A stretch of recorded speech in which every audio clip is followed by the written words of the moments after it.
Friends, ಬನ್ನಿ ಇವತ್ತು simple ಆಗಿರುವಂತಹ ಟೇಸ್ಟಿ ಆಗಿರುವಂತಹ ಗೋಧಿ ಸೇಮಿಯಾ ಒಗ್ಗರಣೆ, ಗೋಧಿ ಶಾವಿಗೆ ಒಗ್ಗರಣೆ ಮಾಡೋದು ಹೇಗೆ ಅನ್ನೋದು ನೋಡೋಣ.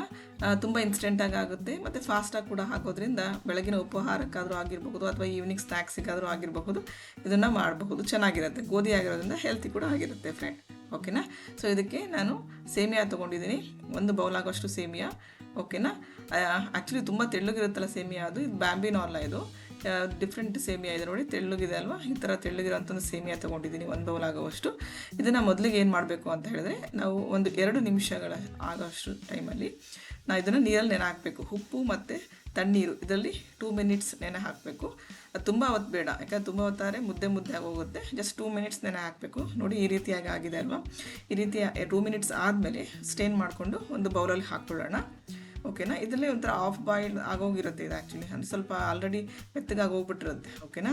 ಸೊ ನೆಕ್ಸ್ಟ್ ಏನು ಮಾಡೋಣ ಅಂತ ಹೇಳಿದ್ರೆ, ನಾವು ಇದನ್ನು ನೆನೆಸ್ಕೊಂಡಿರೋದನ್ನು ನಾವು ಹವೆಯಲ್ಲೇ, ಅಂದರೆ ಹಬೆನಲ್ಲೇ ನಾವು ಅದನ್ನು ಬೇಯಿಸ್ಕೋಬೇಕು. ಓಕೆನಾ? ಅದಕ್ಕೋಸ್ಕರ ನಾವು ಒಂದು ಕುಕ್ಕರಲ್ಲಿ ನೀರು ಇಟ್ಬಿಟ್ಟು ನಾವೇನು ಸೇಮಿಯಾ ಇದು ಮಾಡ್ಕೊಂಡಿರ್ತೀವಿ, ನೆನೆಸ್ಕೊಂಡಿರ್ತೀವಲ್ಲ, ಅದನ್ನು ಒಂದು 8 ಮಿನಿಟ್ಸ್ ಅದನ್ನು ಬಾಯ್ಲ್ ಮಾಡ್ಕೊಳ್ಳೋಣ. ಬಾಯ್ಲ್ ಎಲ್ಲ ಹಬೆಯಲ್ಲಿ ಬೇಯಿಸ್ಕೊಳ್ಳೋಣ. ಓಕೆನಾ? ನೆಕ್ಸ್ಟ್ ನಾನು ಒಗ್ಗರಣೆಗೆ ನೋಡಿ, ಈರುಳ್ಳಿ, ಹಸಿಮೆಣಸಿನ್ಕಾಯಿ, ಕರಿಬೇವು, ಕೊತ್ತಂಬರಿ, ನಿಂಬೆಹಣ್ಣು ಇಷ್ಟನ್ನು ತೊಗೊಂಡಿದ್ದೀನಿ. ಇನ್ನೊಂದು ಕಡೆ ನೋಡಿ, ನಮ್ಮ ಸೇಮಿಯಾ ಹವೆನಲ್ಲಿ ಬೆಂದಿದೆ. ಓಕೆನಾ? ಇದು ಹವೆನಲ್ಲೇ ಬೇಯೋದ್ರಿಂದ ಸ್ವಲ್ಪ ಎಣ್ಣೆ ಕೂಡ ಅವಾಯ್ಡ್ ಆಗ್ತದೆ. ಓಕೆನಾ? ಮತ್ತು ಒಗ್ಗರಣೆಗೆ ನಾನಿಲ್ಲಿ ಸಾಸಿವೆ, ಆಮೇಲೆ ಜೀರಿಗೆ, ಉದ್ದು, ಸ್ವಲ್ಪ ಅರಿಶಿನ ತೊಗೊಂಡಿದ್ದೀನಿ. ಇನ್ನೊಂದು ಕಡೆ ನಾನು 2-3 ಟೇಬಲ್ ಸ್ಪೂನ್ ಆಗೋಷ್ಟು ಕುಕ್ಕಿಂಗ್ ಆಯಿಲ್ ಹಾಕ್ಬಿಟ್ಟು ಬಾಣಲಿನಲ್ಲಿ ಕಾಯಲಿಕ್ಕೆ ಬಿಟ್ಟಿದ್ದೀನಿ ಫ್ರೆಂಡ್. ಓಕೆನಾ? ಅದು ಸ್ವಲ್ಪ ಹೀಟ್ ಆದಮೇಲೆ, ಕುಕ್ಕಿಂಗ್ ಆಯಿಲ್ ಹೀಟ್ ಆದಮೇಲೆ ನಾವೇನು ಮಸ್ಟರ್ಡ್ ತೊಗೊಂಡಿರ್ತೀವಲ್ಲ, ಸಾಸಿವೆ, ಅದನ್ನು ಹಾಕಿದ್ದೀನಿ. ಅದು ಸ್ವಲ್ಪ ಚಟಪಟ ಅಂತ ಸಿಡಿದ್ಮೇಲೆ ನಾವು ನೆಕ್ಸ್ಟ್ ಇಂಗ್ರೀಡಿಯೆಂಟ್ಸ್ ಜೀರಾ ಆಗಿರಬಹುದು, ಅಥವಾ ಈಗ ಕಟ್ ಮಾಡ್ಕೊಂಡಿರೋಂತಹ ಈರುಳ್ಳಿ, ಇದೆಲ್ಲ ಹಾಕ್ಕೊಳ್ಳೋಣ. ನೋಡಿ ಉದ್ದು ಹಾಕ್ತಾಯಿದ್ದೀನಿ. ಓಕೆನಾ? ಮಸ್ಟರ್ಡ್, ಜೀರಾ, ಆಮೇಲೆ ಉದ್ದು ಹಾಕಿದ್ದೀನಿ. ನಂತರ ಅದೆಲ್ಲ ಚಟಪಟ ಅಂತ ಸಿಡಿದ್ಮೇಲೆ ಈರುಳ್ಳಿ, ಕರಿಬೇವು, ಹಸಿಮೆಣಸಿನ್ಕಾಯಿ ಹಾಕಿ ಬಾಡಿಸ್ಕೊತಾ ಇದ್ದೀನಿ friend. Very simple recipe, instant recipe, ತುಂಬ ಟೇಸ್ಟಿಯಾಗಿರುತ್ತೆ. ಮತ್ತು ಗೋಧಿ ಸೇಮಿ ಆಗಿರೋದ್ರಿಂದ ಹೆಲ್ತಿ ಕೂಡ ಅಷ್ಟೇ ಒಳ್ಳೆಯದಾಗಿರುತ್ತೆ ಫ್ರೆಂಡ್. ಓಕೆನಾ? ನೋಡಿ ತುಂಬ ಬೇಯೋದು ಬೇಡ, ಸ್ವಲ್ಪ ಸಾಫ್ಟ್ ಆದಮೇಲೆ ಈರುಳ್ಳಿ ಮತ್ತು ಹಾಕಿರುವಂಥ ಹಸಿಮೆಣಸಿನ್ಕಾಯಿ ಎಲ್ಲ ನಾವೇನು ಹಬೆನಲ್ಲೇ ಬೇಯಿಸ್ಕೊಂಡಿರ್ತೀವೋ ಅದನ್ನು ಶಾವಿಗೆನ ಹಾಕ್ಬೋದು. ನೋಡಿ ಇಲ್ಲಿ ಇವಾಗಲೇ ನಾನು ರುಚಿಗೆ ತಕ್ಕಷ್ಟು ಉಪ್ಪು ಹಾಕ್ಕೊಂಡಿದ್ದೀನಿ, ಮತ್ತು 3-4 ಚಿಟಕಿ ಆಗುವಷ್ಟು ಅರಿಶಿನ ಕೂಡ ಹಾಕೋತಾ ಇದ್ದೀನಿ. ಓಕೆನಾ?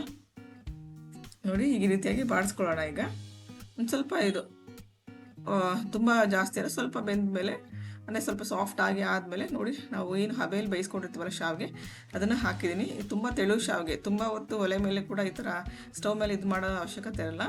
ಓಕೆ? ಅದಕ್ಕೆ ನಾನು ಕೊತ್ತಂಬರಿ ಹಾಕಿ ಮತ್ತು ಒಂದು ಅರ್ಧ ಹೋಳಷ್ಟು ನಿಂಬೆಹಣ್ಣು ಕೂಡ ಹಾಕ್ತಾಯಿದ್ದೀನಿ ಫ್ರೆಂಡ್. ಓಕೆನಾ? ತುಂಬ ಟೇಸ್ಟಿಯಾಗಿರುತ್ತೆ ಮತ್ತು ತುಂಬ ಚೆನ್ನಾಗಿರುತ್ತೆ. ಒಂದ್ಸರಿ ಮನೇಲಿ ಟ್ರೈ ಮಾಡಿ ಫ್ರೆಂಡ್. ಓಕೆನಾ? ಸೊ ಮಕ್ಕಳಿಗೆ ಕೂಡ ತುಂಬ ಇಷ್ಟ ಆಗುತ್ತೆ. ಈಗ ಇನ್ಸ್ಟೆಂಟ್ ನೂಡಲ್ಸ್ ಎಲ್ಲ ಕೊಡೋದಕ್ಕಿಂತಲೂ ಈ ರೀತಿಯಾಗಿ ಮನೇಲೇ ಮಾಡಿರುವಂತಹ ಗೋಧಿ ಶಾವಿಗೆ ಕೊಟ್ಟರೆ ಮಕ್ಕಳ ಹೆಲ್ತ್ ಕೂಡ ಕಾಪಾಡಬಹುದು, ಮತ್ತು ಇನ್ಸ್ಟೆಂಟ್ ಆಗಿರುವಂತಹ ಮ್ಯಾಗಿ, ಸಮ್ ಅದರ್ ನೂಡಲ್ಸ್ ಕೂಡ ನಾವು ಅವಾಯ್ಡ್ ಮಾಡಬಹುದಾಗುತ್ತೆ ಫ್ರೆಂಡ್. ಓಕೆನಾ?